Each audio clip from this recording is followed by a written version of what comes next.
tasih dalam gondang tutur. Dari atas di ujungan ketiga. Bareng-bareng 1 2 Punapa wujud sarta dening kantalan hanung nggih suruh kalih ngalit kajiret mawi lawi menang. Sarta kapil suwing kang matemu rose. Suruh lamun dinuluse dirmalan kerbarange lampun ginik-git padha rasane. Paripurna balang kantal kanthi jawat asta. Pengantin putri ngaturaken kawilujengan rawuhipun dhumateng Sirat Mojo pengantin kakung hanenggih Mas Bagus Treyo Aprianda. Paripurna miripun ngadani ati toro balang kantal keparmo kanthi ngadari cara mecah tigan.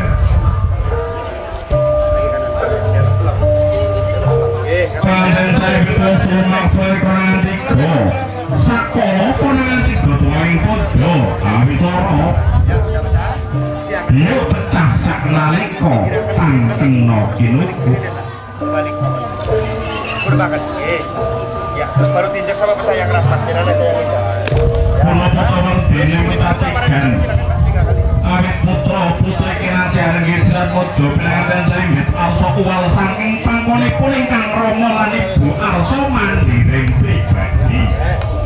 Paripurna miripun ngadani adi cara mestatigan kanthi mbasuh samarangipun ingkang garwa. Palampitan ngitali saring Sukerto tulus mulya mangyora hajo. Paripurna mestatigan keparmogya junjung derajat. Dia jinunjung Sirat Mojo pengantin putri sampun jumeneng.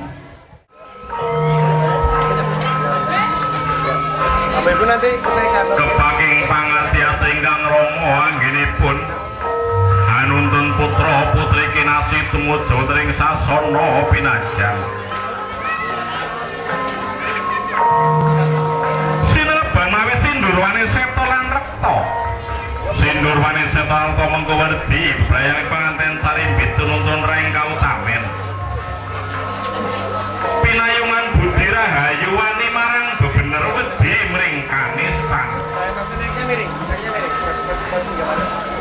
Tingang ibu tansah memayungi lampahipun kaki nini pengantin sakron tumuju wonten ing sasana pinajang. Lon-lonan tanggilipun lumaksana. Kebaking pangati-ati ingkang Rama anggenipun hanganti putra putri kinasih. Kawitara dumugi wonten papan ingkang pinantian nggih sasana pinajang. Sasampunipun dumugi keparobya ngadani adicara bobot timbang.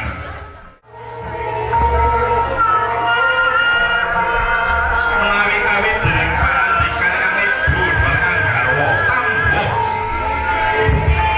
Pakne awak pundi pengantin kakulan pengantin putri topane. Jroning batas karo sigro amang suli iya.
Nggih pangapunten Kanjeng Rama.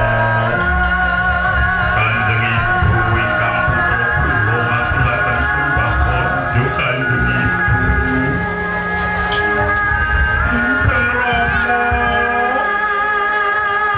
Ingkang putra kula pun anggi ngaturaken sembah pojo sewa patimun gunging pangapunten Kanjeng Rama. Kanjeng Ibu. Paripurna sungkem